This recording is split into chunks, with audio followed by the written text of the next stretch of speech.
Bienvenue à tous les amis dans ce nouvel épisode de Planète Ingé, le premier podcast qui donne enfin aux ingénieurs une place de choix dans le brouhaha des médias pour vous permettre de comprendre l'actualité et ses enjeux grâce à ceux qui agissent, construisent, innovent et font bouger les lignes au cœur de notre société en pleine transformation. Ce podcast est entièrement coproduit avec vous, ses auditeurs, avec pour objectif de le faire grandir sans qu'il ait besoin de faire appel à de la publicité pour continuer d'exister. Alors si vous aimez l'émission et que vous souhaitez aider Planète Ingé, vous pouvez faire un don direct sur la page Tipeee de l'émission qui se trouve à l'adresse soutenir.planeteinger.fr. L'argent récolté sert à payer les charges de l'émission, la publicité pour le faire connaître, mais aussi l'équipement et les déplacements pour plus de super interviews sur le terrain. Je vous mets le lien dans le descriptif de l'épisode. N'oubliez surtout pas de vous abonner et je vous laisse en compagnie de l'invité pour un nouveau super épisode de Planète Ingé. Bonne écoute!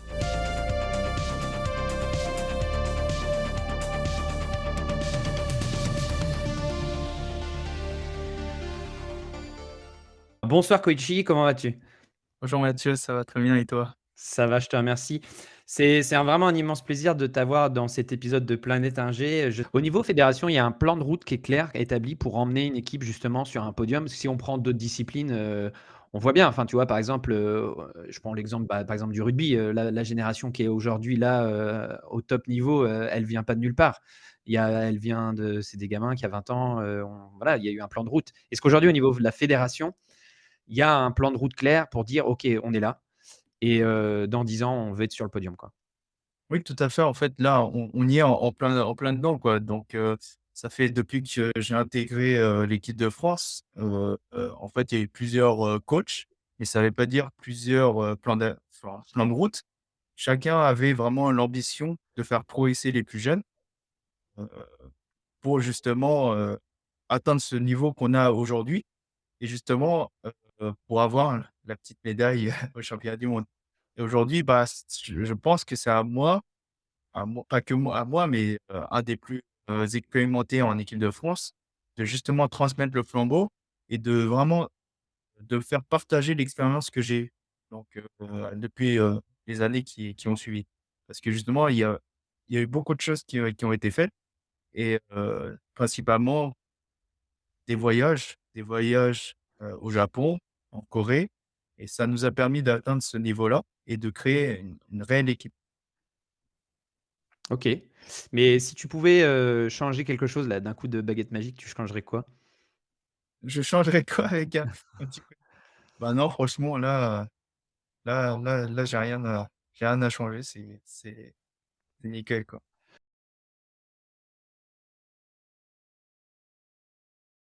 On peut Ouais, souhaiter quand même, au niveau d'une professionnalisation peut-être un peu plus du statut des membres de l'équipe de France pour vous permettre d'avoir des volumes d'entraînement, plus importants, voyager un peu plus, non?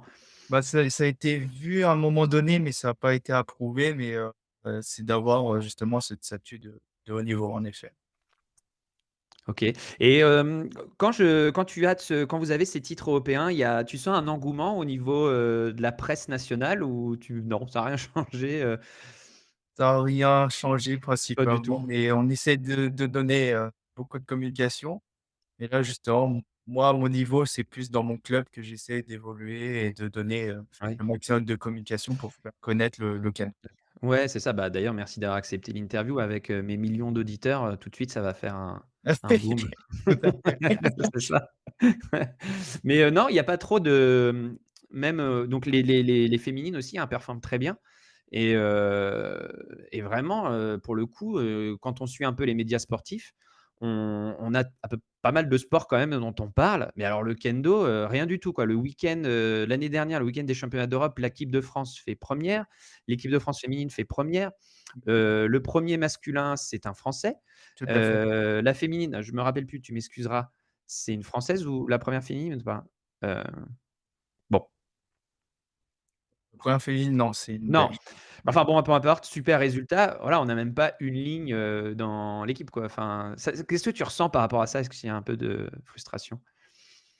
Pas de frustration, franchement, pas tellement parce que depuis des années, ça a été comme ça.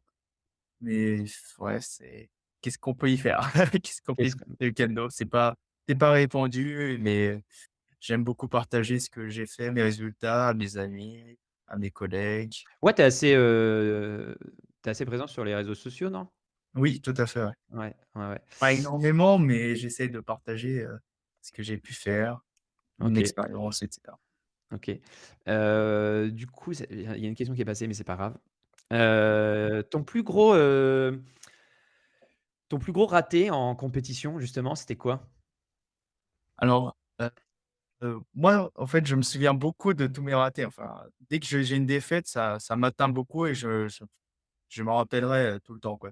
Mais, bah, le plus grand raté, bah, beaucoup de mes coéquipiers vont le dire, hein, c'était en 2011 où c'était ma première participation au championnat d'Europe en Pologne avec Gdynia et donc, moi, petit jeune sélectionné, je rentrais en équipe et voilà, c'était, on va dire, c'était l'année où on n'était pas une équipe. On était vraiment tous individuels, on se connaissait à peine. Il y a des anciens qui sont restés, nous qui avons rejoint l'équipe et donc on arrive jusqu'en quart de finale contre l'Allemagne, si je me souviens bien et donc, voilà, c'était un peu triste parce que quand on combat avec une équipe, sans être une équipe, le sentiment qu'on a, c'est assez douloureux. C'est pas simple. Moi, je vais au combat, je suis pas du tout confiant. Certes, j'ai gagné mon combat d'1 point.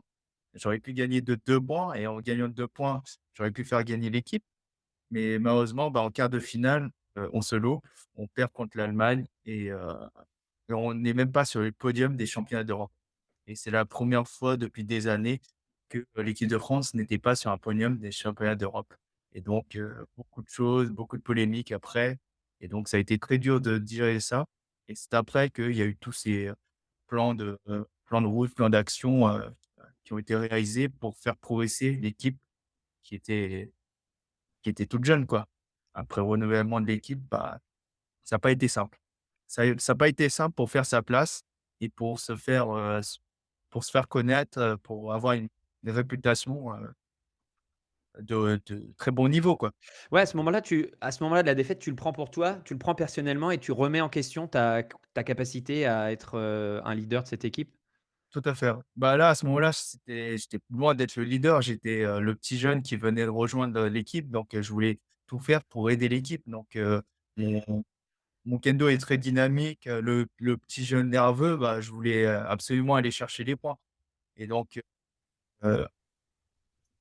bon, finalement, aujourd'hui, je me dis la personne qui était en face de moi n'était pas enfin, qui avait un certain niveau, donc gagner 2 points, c'était très ambitieux. Mais le f si j'avais gagné, 2 points, bah, là, j'aurais fait gagner l'équipe, quoi. Avec beaucoup plus de force, beaucoup plus de maturité dans mon kendo, j'aurais pu le faire. Donc oui, à ce moment-là, oui et même aujourd'hui, je le prends pour moi, le fait de perdre, la rencontre et je sais que mes autres coéquipiers, ils doivent penser pareil, que c'est de leur faute ou autre chose et D'accord. ouais, OK et du coup, ça rejoint une question de Jian. Jian, elle est dans ton dojo et elle d'accord. pose la question justement, comment tu surmontes justement les défaites et c'est quoi tes conseils pour rester motivé en tant que compétiteur? Oui, c'est pas évident, hein, de surmonter, ces défaites, mais voilà, faut pas abandonner de mon point de vue. Faut continuer à regarder devant, et quand je reviens à l'entraînement, en tout cas, j'ai envie de me dépenser un maximum pour me remémorer de ma défaite et de ne pas refaire les mêmes erreurs, à ma prochaine rencontre. La D'accord, défaite, tu revisualises. voilà, je revisualise, l'action, le moment où j'ai perdu, mais surtout est-ce que, je me pose plein de questions. Est-ce que j'étais, plutôt à reculons? Est-ce que, heu, j'avais peur? Est-ce que j'avais des doutes quand je suis allé au combat? Tout ça, en fait, je fais en sorte à la prochain entraînement, je travaille et la prochaine compétition, bah, qu'il n'y ait plus, quoi, pour revenir OK. beaucoup plus confiant. OK, je comprends. Hem, on va faire encore 2 questions, de Kenchi, de nos clubs. Donc la première, ce sera la mienne et après je poserai celle de D'accord. David. Ma question à moi, c'est Moi, j'ai pas fait de compétition de sport quand j'étais jeune, donc j'ai commencé le kendo il y a 7 ans. Je me suis dit tout de suite: «Je vais faire de la compétition» parce que, je voulais pas, avoir ça qui manquait dans la progression mais ce que je trouve le plus difficile, c'est que, bah, on se prépare, on se prépare, on se prépare et le jour J, on n'arrive pas à être, détendu ou à être à fond ou à être sur son kendo, et du coup, ça, c'est la plus grosse déception pour moi. C'est quoi ton conseil par rapport à ça? Ouais, c'est pas évident. Moi, par exemple, comme je t'ai dit, hem, tout ce qui est, compétition internationale en individuel, j'ai pas fait grand-chose parce que Mmh, justement, je rencontre souvent cette situation où d'accord. j'ai une peur, j'arrive pas à gérer mon stress, j'ai l'impression de ne plus savoir rien faire et finalement, ça se retransmet dans le combat. Heu Aujourd'hui, bah, moi, je dirais que c'est encore une fois de l'expérience. Il faut faire beaucoup de compétitions, il faut beaucoup, essayer de se mettre en situation de combat en club. Je sais que c'est très difficile à faire, mais je pense que c'est par expérience, en faire, en faire, en faire et continuer à en faire et même si on rate, bah, tant pis, c'est une expérience. Mais bon, pour être vraiment en forme dans son premier combat, parce que généralement, c'est les premiers combats qui sont difficiles, bah, faut vraiment bien s'entraîner, s'échauffer avant le combat S'échauffer et fort, ouais. Parce que s'échauffer fort. les gens se rendent pas compte, bon, il y a le judo, peut-être le karaté qui ressemble un peu, mais au kendo, c'est en fait, tu peux mourir en 2 secondes. C'est-à-dire que le combat commence et c'est ce qui fait toute la beauté du kendo, c'est que tout se passe très, très rapidement, quoi. Tout se passe très rapidement, en effet et c'est si, on a juste un en compétition en tout cas, un petit léger doute où on n'est pas confiant, bah, là, ça se voit et l'adversaire va prendre son avantage. Ouais, ouais, ouais, c'est fou. J'ai une question de David. Oui, Alors, c'est marrant parce que David pose une question, mais bon, moi j'ai lu, un livre et la dernière fois et dans le livre, un grand maître huitième dan disait: «Je ne donne pas ce genre de conseils». Alors on va voir si toi tu vas en donner un. oui, David qui on dit: verra. «Quel axe de progression donnerais-tu pour quelqu'un qui veut passer son cinquième dan?» Axe de progression pour passer son 5e dan. Ouais, c'est pas simple. Tout ce qui est axe de progression, moi je le vois pas, je pourrais pas dire. Je pourrais vraiment pas dire, quelque chose de très, quelque chose de très concret parce que pour moi le kendo c'est une continuité et que ça soit le 1er dan, 2e dan, 3e dan, 4e dan, pour moi c'est continuer à la pratique du kendo, heu, évoluer parce que chacun a son propre kendo, mais faire évoluer son kendo, être satisfait donc de son kendo et pouvoir le démontrer à un passage de grade à ce kendo. Et les grades, ça se passe avec enfin, durant un passage de grade, ça se compte en 2 combats. En 2 combats, il faut justifier le fait qu'on vaut son niveau, quoi.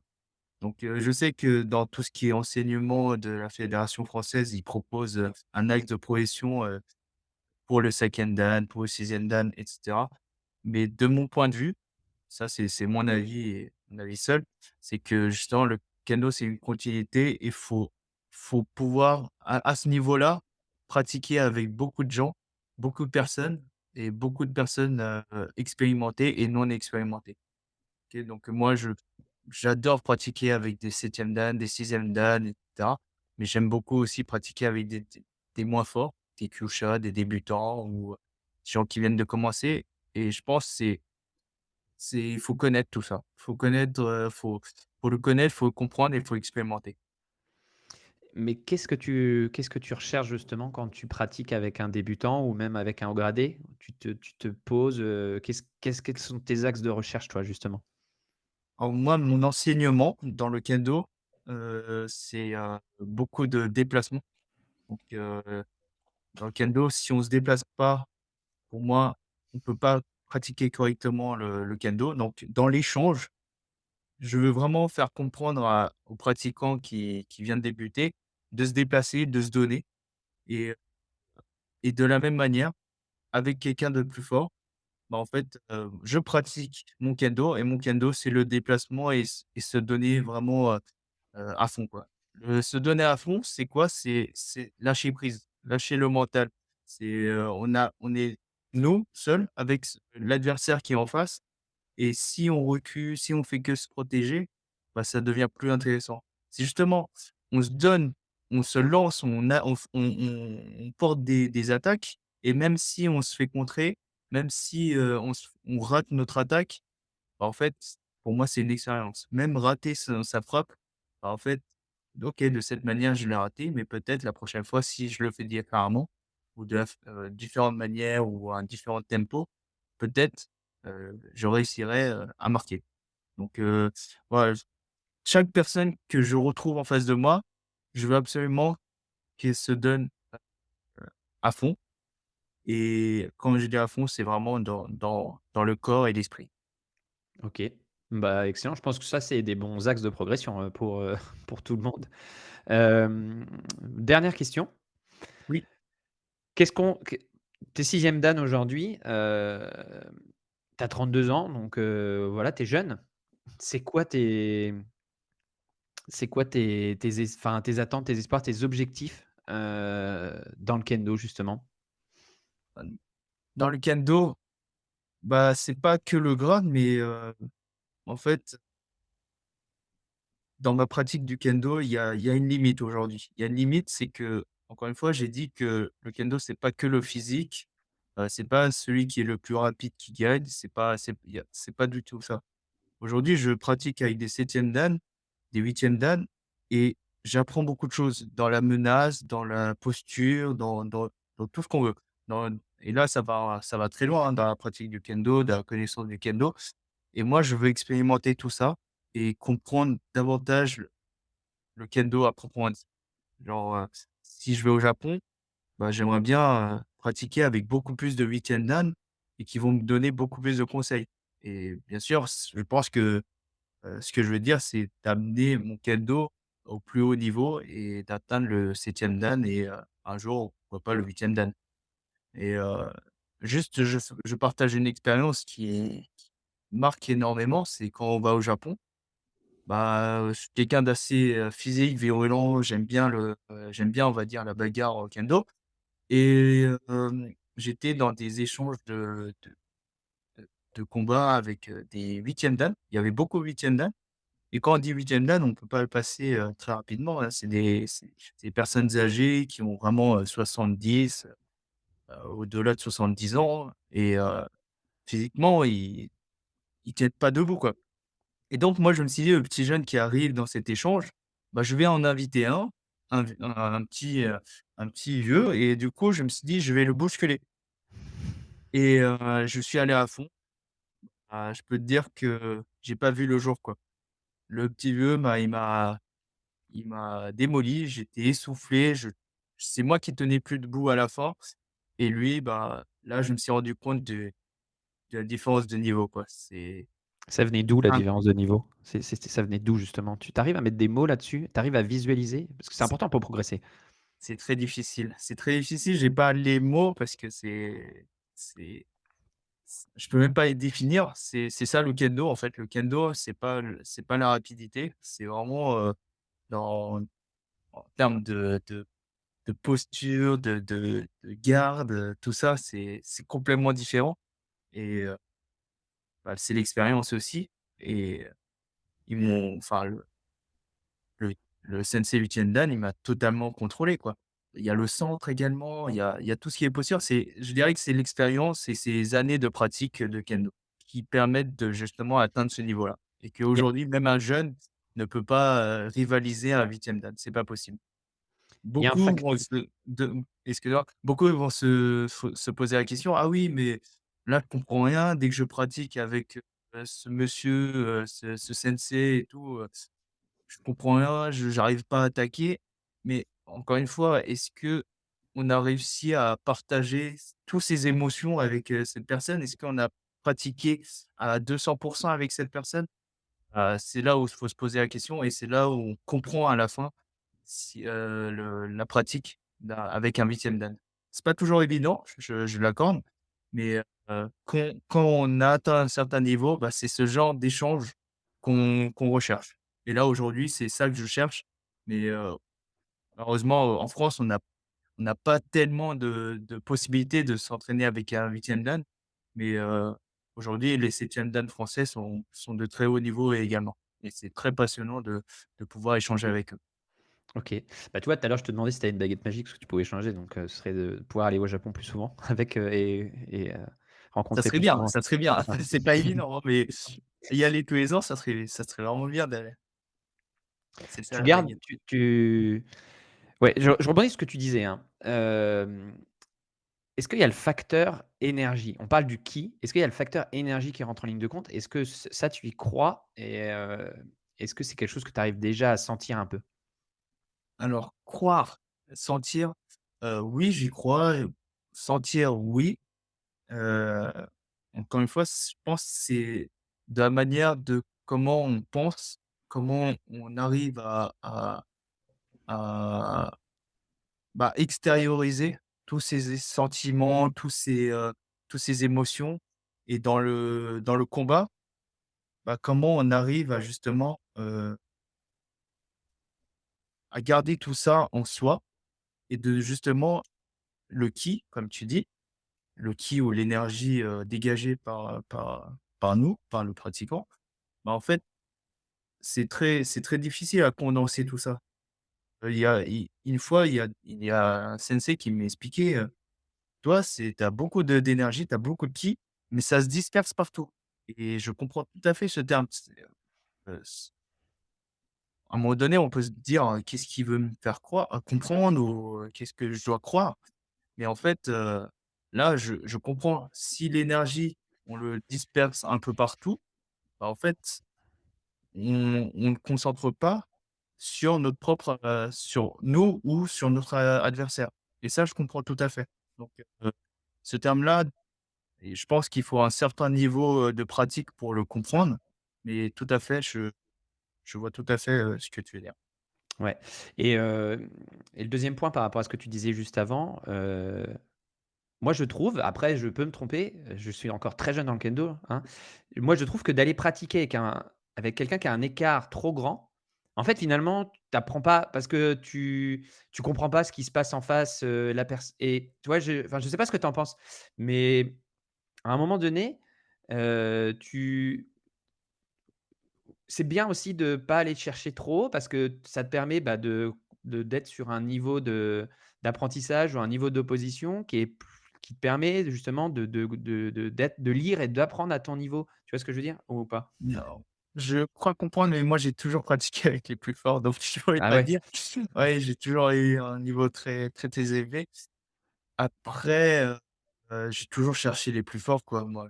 Donc, après, quand je rencontre quelqu'un de moins fort, c'est pas pour autant que je vais baisser mon niveau. Et ce sentiment que tu as, j'avoue que je ne pourrais pas comprendre tout Ouais, à fait, ouais. parce que en tant qu'enseignant et en tant que membre de l'équipe de France, je suis tout le temps à fond et du coup, peut-être, c'est ça où je réfléchis, peut-être mes partenaires, mes élèves, ressentent cette différence de niveau et ont du mal à vouloir aller au-delà de mon niveau. Et moi, c'est ça que je souhaite, en fait. Je souhaite que la personne en face se dépasse pour pouvoir me dépasser, pour pouvoir me atteindre un plus haut niveau que moi. Non, mais en fait, ce que tu disais, c'est peut-être parce que, justement, il suffit juste d'aller, au contact d'un haut gradé, de se donner à fond, et pas de réfléchir plus que ça, et rien que ça, déjà de faire ça, ça permet d'aller, de progresser, quoi. Oui, tout à fait, ouais. Bah, c'est en combattant, en rivalisant avec les plus forts qu'on devient plus fort, de mon point de vue. Ouais, OK. Bah, écoute, Koichi Nakabayashi, tu vois, je me suis pas planqué derrière mon petit doigt, j'ai quand même prononcé ton nom. Heu, Voilà. Bien je joué. juste par rapport à ça, je voudrais qu'on donne 2 ressources de lecture. Alors moi, ma ressource préférée, alors les gens vont rire parce que c'est pas un livre, mais et on a parlé d'énergie, de concentration de l'énergie, de plein de concepts autour du sabre. Donc moi, je conseille la lecture du manga Vagabond qui, pour moi est juste, hallucinant dans la façon, dans le dessin, dans le scénario, dans la façon de raconter l'histoire de Miyamoto Musashi, par un manga. On arrive à comprendre un peu tous ces concepts-là. Heu, voilà, jetez-vous dessus, je sais pas si tu connais? Oui, tout à fait, ouais. Et tu as le même sentiment, non, quand tu l'as lu? Ouais, ouais, exact. Ouais, ouais, bah, c'est super intéressant. Il y a beaucoup de messages au fond qui Ouais. ressortent, ouais, qui reflètent très bien le monde, le monde du sabre et cetera. Non, je suis tout à fait d'accord avec toi là-dessus. Ouais. Moi, j'ai par rapport à ça, il y a des moments qui sont marquants dans ce livre, enfin dans ce manga. Il y a quand Musashi affronte, le pratiquant de la lance dans la forêt et qui se laisse envahir par le stress, par le on voit et c'est imagé par une espèce d'araignée géante derrière lui et là, on comprend un peu ce concept-là de pas se laisser bouffer, le mental, de quand tu te laisses pénétrer par, le doute, même un tout petit, c'est comme une piqûre dans un ballon de baudruche, non? C'est Oui, c'est vrai. C'est vrai, exact. Tu Non, te non, rappelles de cette image-là, non? De cet animal qui tombe sur ses épaules d'un coup et tu nous en as parlé, hein, c'est le stress que tu ressens, en championnat du monde, c'est tout ça. Il y a une autre image aussi, je sais pas ce que quand il y a un grand maître de sabre qui, affronte les pratiquants, au Bokken et cetera et qui à main nue, juste parce que c'est un grand maître, arrive à les désarmer parce que oui, ouais, il est dans avec le oui, tout il à est fait. il est dans le faire un avec l'univers, avec le rythme de l'univers et il désarme ses adversaires sans chercher, à leur faire du mal. OK et est-ce que toi tu as un support à conseiller aux pratiquants? Un livre ou n'importe quoi? Ah, je sais pas du tout si ça existe en France. Je sais pas si ça existe en France. Moi, on m'a acheté un livre qui s'appelle Musashi no Ken. Mmh mh. C'est un manga et en fait, c'est une personne qui est, enfin, c'est un petit enfin, ça parle d'un petit jeune qui fait du kendo, heu et il a la position de garde du Jodan et on voit tout au long de sa vie, bah, il progresse et cetera. Il devient adulte et en fait, on voit que son père, il devient champion du Japon en concurrençant un des plus grands, combattants, qu'il a et en fait, il se prend un énorme tsuki, donc c'est une frappe à la gorge où il est totalement, tout rouge et à un moment donné, il décède, suite à un combat et en fait, bah, lui, le petit le jeune, c'est son fils et il décide de suivre, le chemin de son père et de progresser et on voit plein de scénarios qui est vraiment intéressante où encore une fois, par exemple, il y a un passage où, ce petit jeune, il va chercher à vouloir, progresser et s'entraîner dans son club, c'est pas possible, bah, il va aller affronter en mode vagabond, ben, les meilleurs de d'autres, dojos et il va les rencontrer à main nue, il va les taper et il va les assommer. Il va dire, «Bah, c'est bon, j'ai battu le meilleur, donc j'irai au prochain, un prochain dojo pour, battre les meilleurs» et ça m'a beaucoup marqué parce que petit jeune qui confrontait, des plus âgés que lui et qui les battait, j'aime beaucoup ce manga, ouais. Ça t'a rappelé quelqu'un? Non, peut-être, je sais pas. J'aime beaucoup en tout cas. Bon, bah, ce sera le mot de la fin. Si vous voulez progresser, dans la vie et au kendo, allez, vous confronter, à tout le monde, à la plus grande diversité d'adversaires possible. Je sais absolument pas comment je vais découper cet épisode. Je voulais en faire 2 parties ou peut-être que je le laisserai en un parce qu'on a vraiment tout mélangé. C'était hyper dense. Merci beaucoup Koichi. Tu le mot de la fin? Je laisse toujours la minute promo aux invités. Alors je sais pas si tu veux faire une Ah, c'est vrai? promo ou lancer un Ouais, appel ou ce que tu veux. C'est ta minute à toi. Tu dis ce que tu veux. non, merci Mathieu et du coup, tu as dit le mot, hein, il faut se confronter aux meilleurs. Donc je vous attends tous pour me confronter, pour vous battre, en face de moi. Je vous OK. attends tous. Bon, bah, le rendez-vous est pris. On te contacte comment si on veut te poser une question ou voilà, échanger avec toi? Oh, il y a pas de souci, soit, LinkedIn, Facebook, Insta, le club de Buchelet Budo Club, je suis disponible un peu partout, quoi. OK, super. Bah, j'espère que vous avez apprécié cet épisode. Désolé pour les non pratiquants de kendo, on a peut-être donné des termes qui n'étaient pas assez explicites. Bah, si vous avez des questions, vous me demandez. Mais je pense que c'est un épisode qui va plaire à tout le monde, pratiquant ou non pratiquant. Merci beaucoup Koichi et puis, rendez-vous au Merci. prochain épisode. Et voilà, c'est la fin de cette interview passionnante. J'espère que comme moi, vous avez appris plein de choses et que vous vous êtes régalés. Si vous avez aimé, surtout partagez l'émission autour de vous. Et n'oubliez pas qu'elle est coproduite par les auditeurs et les invités, donc je compte sur vous pour la soutenir. Vous pouvez le faire de deux manières, soit en achetant les NFT sur planetag.uncut.fm ou tout simplement en faisant un don sur la page Tipeee. Je vous mets le lien dans le descriptif de l'épisode. En attendant une nouvelle aventure lundi prochain, abonnez-vous à la newsletter newsletter.planetag.fr pour ne rien rater. du podcast. Merci les amis, à la semaine prochaine.